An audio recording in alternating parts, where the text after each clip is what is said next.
weeks. So I'm happy to take any questions on that, but there is another announcement here today as well. This is H.R. 1, all 3,000 pages of it. A lot in this bill. This is what was being called the big beautiful bill, big ugly bill. It's certainly a long bill that I don't think Congress fully read. Members of Congress only had a day or less to actually read the final provisions of this bill. It does a lot.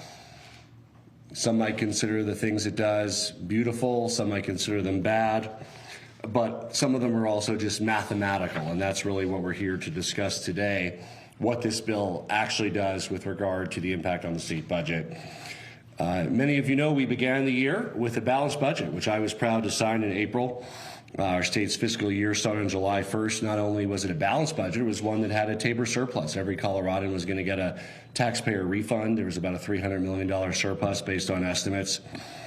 And that has all changed with the signature of President Trump on this bill here.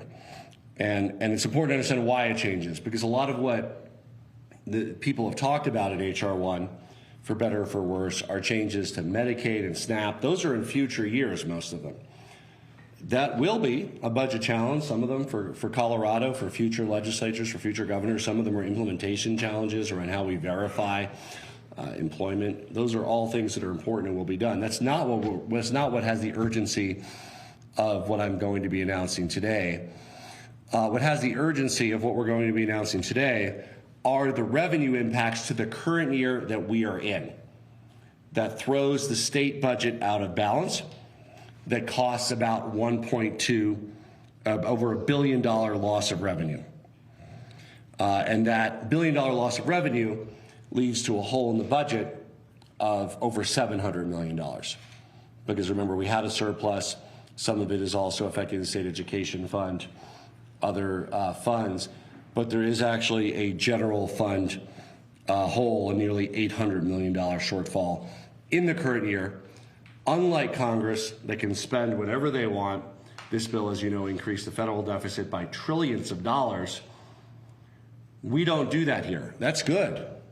That's a problem the federal government has. They need to balance their budget. I've always supported a balanced budget amendment. That's something that we have in Colorado. So we have the mathematical reality to balance this budget for the current year that we are in. The impacts on Colorado are particularly immediate.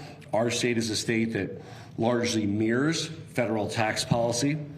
That can be a good thing for taxpayers because it's easier and it takes less paperwork to file taxes. We, in my opinion, don't want to be a state where well, we have been listening to Governor Polis talking about the revenue impacts to the current year. He was talking about $1 billion loss of revenue, and right now our state is seeing a $700 million shortfall in the current year. And he's talking about that impacts on our state, and he also has plans to help with the budget. That's right. And what he talked about here was that we are going to mirror federal tax policy, or that the state usually does that. But again, it looks like the governor is talking about how the finances from the federal is going to be affecting the state. We'll stay on top of it all throughout the day here on CBS News Colorado.